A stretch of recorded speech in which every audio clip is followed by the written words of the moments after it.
jumlah formasi yang kosong akibat dari passing grade yang tidak memenuhi dari jumlah formasinya itu berjumlah 19.732.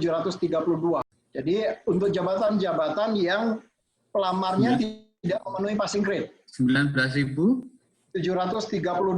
Nah, dari jumlah itu ada yang jumlah formasi yang sebetulnya dari awal itu sudah nggak ada orangnya, sudah tidak mendaftar. Itu sebanyak 5.800. Jadi subset dari 19.000 itu ada yang formasi benar-benar kosong dari awal, tidak ada pelamar. Itu ada 5.866 formasi. Nah, ini yang kemungkinan nanti akan bisa dioptimalkan formasinya. Assalamualaikum warahmatullahi wabarakatuh dan salam sejahtera bagi kita semuanya. Baik, kali ini kami ingin berbagi informasi yaitu tentang persiapan penetapan yaitu kelulusan CPNS 2019. Nah, di sini BKN telah mengumumkan yaitu melalui media briefing ya untuk persiapan penetapan kelulusan CPNS 2019 yaitu pada hari Kamis tanggal 15 Oktober 2020 pada kisaran sekitar jam 1.30 WIB. Di sini selaku moderator yaitu Paryono, yaitu Kepala Biro Humas ataupun Hukum dan Kerja sama BKN. Nah, narasumbernya di sini yaitu Bapak Suherman, ini Deputi Bidang Sistem Informasi Kepegawaian ataupun BKN.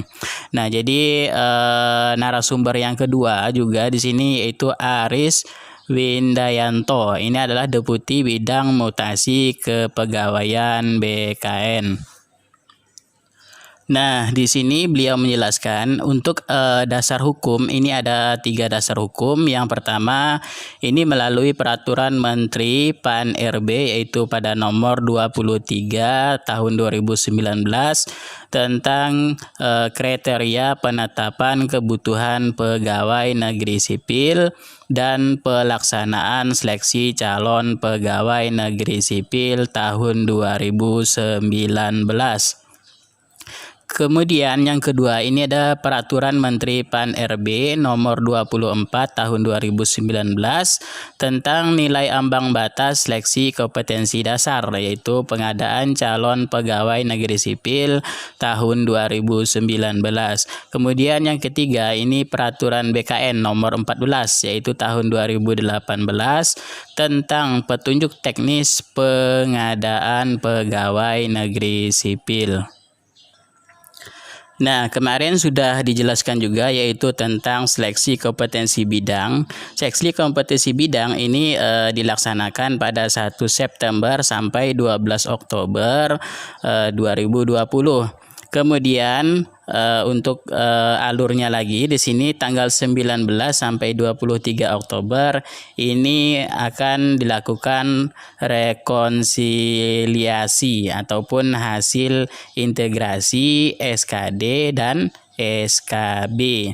Nah, kemudian pada tanggal 26 sampai 28 Oktober ini penyampaian hasil integrasi SKD dan SKB dan pada tanggal tepatnya pada tanggal 30 Oktober nanti ini adalah pengumuman hasil integrasi SKD dan SKB. Nah, bagaimana sih tentang pengolahan hasil seleksi dari SKD serta SKB-nya? Untuk pengolahan hasil seleksi, ini pembobotan nilai SKD dan nilai SKB ini adalah 40% dan 60%. 40% SKD dan 60% SKB. Nah, di sini ada kabar baiknya. Di sini kabar baiknya adalah pengisian formasi kosong instansi daerah. Nah, untuk pada khusus untuk instansi daerah, di sini apabila formasi masih tidak dapat dipenuhi, maka ya dapat diisi dari peserta yang melamar pada jabatan dan kualifikasi pendidikan yang sama, yaitu dari unit penempatan atau lokasi formasi yang berbeda. Nah, serta memenuhi nilai ambang batas atau passing grade dari SKD, formasi umum dan berperingkat terbaik. Namun demikian juga, untuk penentuan kelulusan, ini apabila terdapat nilai yang sama, kemudian kelulusan ditentukan berdasarkan yang pertama, di sini nilai total hasil SKD yang lebih tinggi. Nah, seperti itu. Yang kedua, diurutkan berdasarkan nilai TKP-nya, kemudian TIU serta TWK-nya. Dan yang ketiga, di sini diurutkan dengan IPK tertinggi. Nah, juga IPK tertinggi juga masuk ke dalam penentuan kelulusan, yaitu pada SMA atau sederajat berdasarkan nilai rata-rata yang tertulis di ijazah. Kemudian penentuan kelulusan ini didasarkan pada usia yang tertinggi. Nah, jadi usia yang tertinggi ini akan lebih mendapatkan kesempatan untuk penentuan kelulusan jika nilai terdapat nilai yang sama. Nah, bagaimana rekonsiliasi hasil integrasi SKD dan SKB? Nah, ini dilaksanakan pada 9 sampai 23 Oktober 2020. Yang pertama, ini memastikan kebenaran data SKD dan SKB-nya. Kemudian, agar instansi dapat menyelesaikan permasalahan terkait pelaksanaan seleksi CPNS 2019 paling lambat pada saat dilaksanakannya rekonsiliasi integrasi hasil dari SKD dan SKB. Kemudian, agar instansi mengecek hasil yang telah disampaikan dan apabila terdapat permasalahan, mohon ya diselesaikan dan diselesaikan ke BKN ini sebelum tanggal 30 Oktober 2020 ataupun sebelum pengumuman hasil seleksi. Nah, inilah jika ada permasalahan ya. Jadi batas waktunya ini tanggal 30 Oktober 2020 sebelum pengumuman hasil seleksi. Kemudian untuk pemberkasan dan penetapan NIP.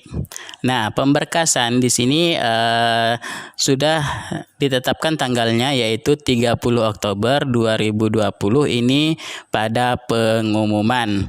Kemudian 31 Oktober ini ada masa sanggah ya. 31 sampai 3 November 2020 ini ada masa sanggah. Kemudian tanggal 4 sampai 30 November 2020 barulah ada pemberkasan dan pengusulan NIP. Nah, kemudian tanggal 1 Desember 2020 ini ada TMT CPNS-nya. Nah, bagaimana sih mekanisme penetapan NIP CPNS? Nah, penetapan NIP CPNS ini melalui versi digital. Nah, yang pertama ini adalah calon CPNS ataupun peserta. Nah, ini mengunggah dokumen yaitu pada SCASN. Yang pertama persiapannya di sini instansi telah menginput data untuk penetapan NIP CPNS. Nah, kemudian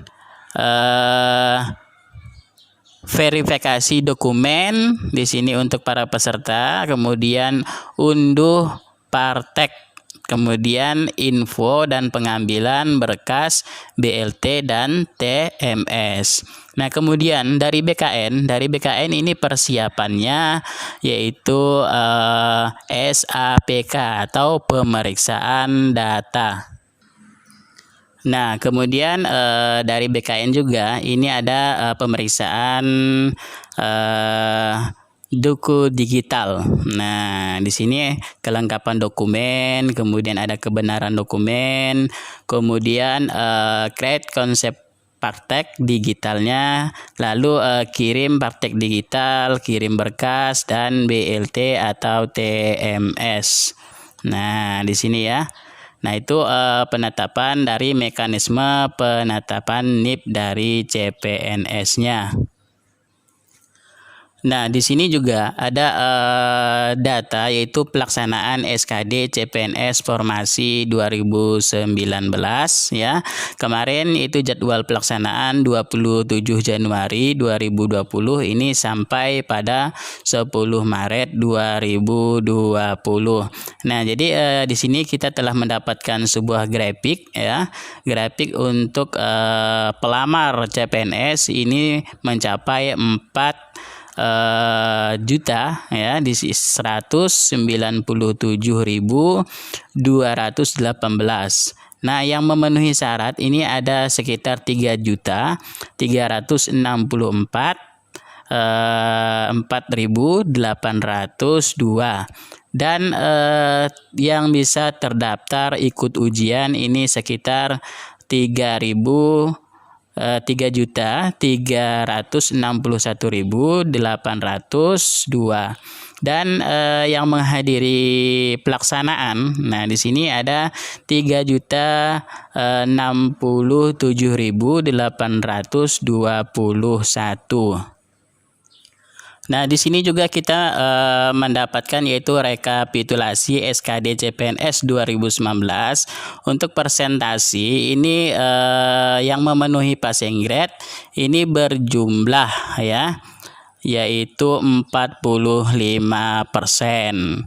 Kemudian untuk yang presentasi tidak memenuhi passing grade ini sebanyak 55% ya di sini. Nah, atau bisa kita sebut juga di sini untuk pelamar CPNS 2019 ada sekitaran 4.197.218. Kemudian yang tadi sudah disebutkan juga peserta yang memenuhi syarat SKD ini ada sekitar 3 jutaan dan peserta yang memenuhi passing grade ini sekitar 1 juta dan peserta yang melanjutkan ke tahap SKB ini 3 kali formasi ini sekitar 3.360.468 peserta. Nah, untuk data pelaksanaan SKB CPNS 2019 ini ada 314 titik lokasi pelaksanaan SKB. Kemudian ada 34 titik lokasi dari BKN yaitu BKN Pusat dan Kanrek serta UPT. Kemudian ada 244 titik lokasi mandiri instansi ya termasuk Kementerian Agama di sini. Kemudian ada 19 titik cost sharing.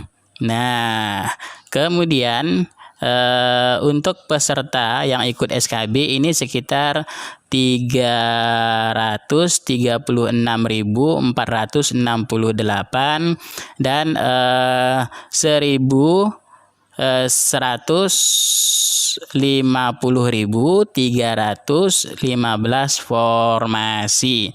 Nah, jadi di sini untuk instansi daerah ini sebanyak sekitar 75% ataupun 456 instansi ya.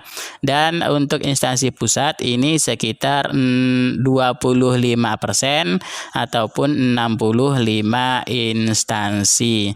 Nah, ini dilaksanakan pada mulai 1 September 2020 sampai 12 Oktober 2020.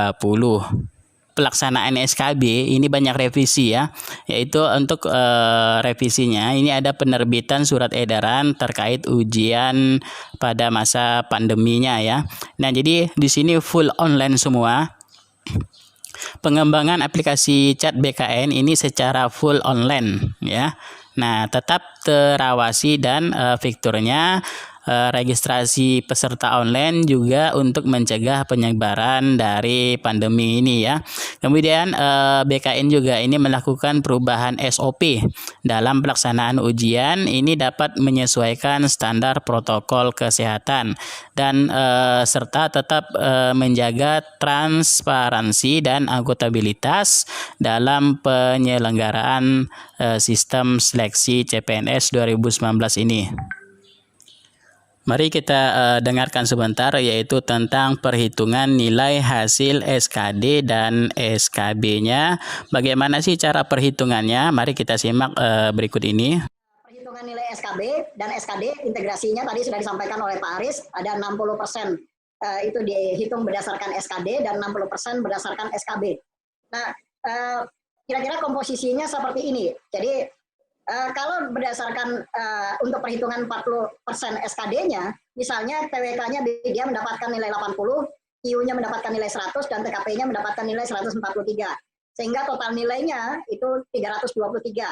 Nah, total nilai 323 ini dibagi dengan skala maksimum, dibagi 5, karena total maksimum itu adalah 500, maka 323 dibagi 5, maka dapat nilai 64,6. Nah, 64,6 inilah kemudian dikali 40% dari yang tadi disampaikan oleh Pak Deputi Mutasi. Jadi 40% dari 64,6, maka nilai SKD-nya adalah 25,84. Itu untuk perhitungan SKD. Untuk perhitungan SKB, kalau perhitungan SKB-nya sudah menggunakan CAT, maka hanya menggunakan CAT, SKB-nya yang menggunakan CAT, tidak ada lagi kemudian tes lain selain dari CAT BKN, maka nilai CAT-nya langsung kemudian dikalikan diberikan bobot 60% terhadap nilai CAT yang dia peroleh. Tetapi kalau kemudian ada nilai CAT nilai ujian SKB yang lain selain dari CAT BKN, biasanya ini ada di instansi pusat, maka perhitungannya didasarkan atas bobot yang sudah ditetapkan dan diumumkan oleh masing-masing instansi.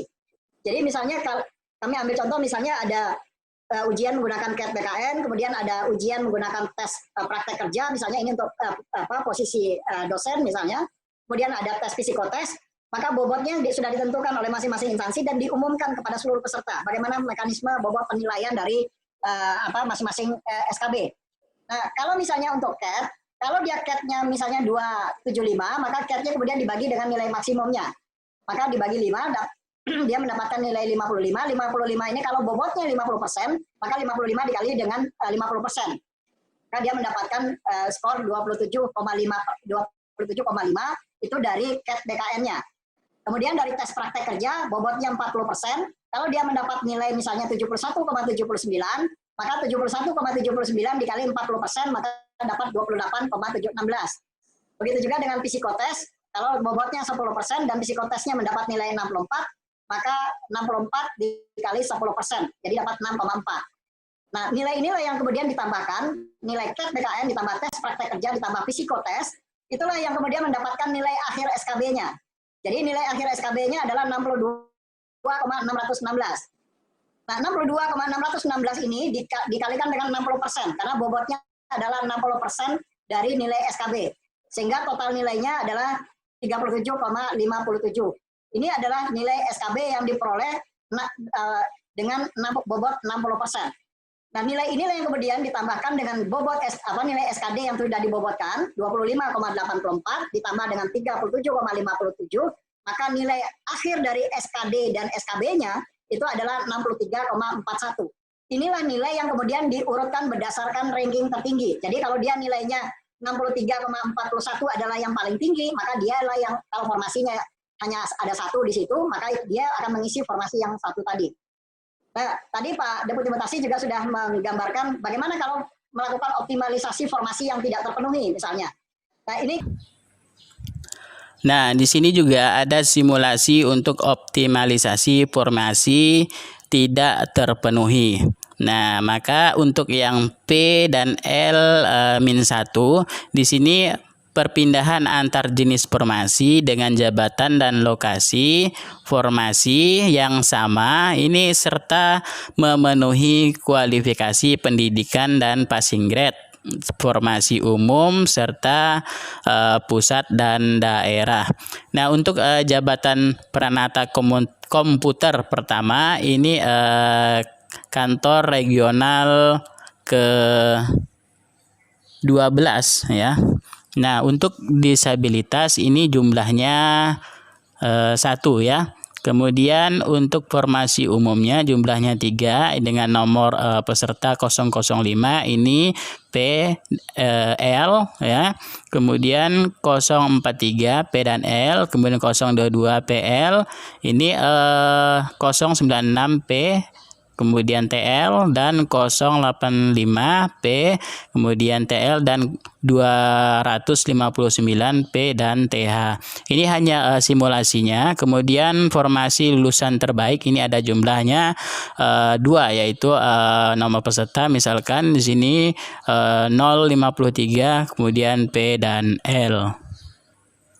Nah, dari semua ini ya, formasi disabilitas ada jumlahnya 1, kemudian formasi umum ada jumlahnya 3. Nah, maka yang P, TL ini ataupun P dan TH ini bisa mengisi yaitu formasi umum tersebut ya. Nah, kemudian formasi terbaik juga di sini. Ini juga bisa diisi yaitu dari formasi umum ya, bisa kita masukkan ke formasi terbaik dari jumlah tadi formasi lulusan terbaik ataupun di sini yang komlut ya. Nah, di sini bisa kita ambil dari formasi umumnya yang P dan TL untuk memenuhi jumlah dari formasinya tersebut. Di sini kan ada 2 jumlah ya, tapi yang lulusnya hanya 1 orang. Nah, ini bisa kita ambil dari formasi umumnya. Dan itu pun diambil dari nilai tertinggi ya. Nah, baik, kita dengarkan sekali lagi yaitu untuk perpindahan antar lokasi dan formasi yaitu pada dalam satu jawaban, satu jabatan ya. Nah, di sini misalkan untuk guru IPA ahli pertama. Nah, nanti di sini kalian akan mendengarkan bagaimana sih cara untuk mengisi optimalisasinya di sini, oke? Disimak baik-baik. Dalam satu jabatan yang sama, selama yang bersangkutan kemudian memenuhi passing grade dan kualifikasi pendidikannya sama, maka dia juga bisa mengisi formasi yang kosong. Misalnya dalam konteks ini adalah ada formasi kosong di SMP Negeri 6 misalnya untuk formasi pendidikan guru fisika dan pendidikan guru biologi. Itu tidak ada yang lulus di sana, atau dari awal formasinya memang kosong, tidak ada yang mendaftar misalnya. Kemudian ada juga di formasi kosong untuk pendidikan guru fisika atau pendidikan guru biologi untuk di SMP 115, formasinya ada 2. Dan di formasi guru fisika, pendidikan fisika di SMP 1 itu ada 1 orang yang formasinya ada 1 orang, tetapi kemudian ada yang lulus ada 2, yang lulus 1 tetapi tidak lulusnya 1 lagi. Kemudian di SMP 2 ada formasi untuk guru fisika ada 1 orang yang lulus 1, yang tidak lulus 1, dan di SMP 89 itu ada formasinya 1 untuk pendidikan biologi. Maka formasi-formasi ini yang bisa kemudian mengisi. Misalnya formasi guru fisika di SMP 1 itu bisa mengisi ke guru fisika di SMP 2. Kemudian formasi guru fisika di SMP 2 bisa mengisi formasi di guru fisika di SMP 115 misalnya. Dan formasi guru biologi itu bisa mengisi di formasi guru biologi di SMP 115 dan juga bisa mengisi formasi di guru SMP 7 untuk formasi guru biologi. Nah, sehingga semua formasi kemudian bisa terisi dengan penuh. Nah, sekali lagi, pengisian formasi ini kemudian tidak bisa dilakukan dengan permintaan. Artinya, formasi akan diisi menggunakan sistem berdasarkan nilai tertinggi. Jadi, kalau nilai di bawahnya lebih rendah misalnya untuk di wilayah itu, dia misalnya katakan ranking ke-10 misalnya, kemudian meminta untuk mengisi formasi yang kosong, adalah ada ranking kedua dan ketiganya di situ yang berhak untuk mengisi formasi yang kosong tadi, maka yang diprioritaskan adalah yang ranking kedua, ketiga, dan seterusnya. Baru nanti kalau masih ada yang kosong, baru yang ke-10-nya bisa mengisi formasi yang kosong tadi. Nah, semua proses ini dilakukan by system dan tidak ada lagi kemudian ada pihak yang kemudian bisa mengintervensinya untuk bisa Nah, di sini setelah dinyatakan lulus, ini untuk pengumuman hasil seleksi CPNS, ini dokumen dari admin SSCN. Ya, ini dokumen pengumuman hasil CPNS yang telah ditandatangani oleh Kepala BKN. Jadi akan otomatis masuk ke dalam inbox instansi pada SSCN admin ya, yang kemudian menjadi dasar pengumuman instansi. Nah, yang diunduh oleh instansi di sini adalah surat pengantar dan berkod pembuka.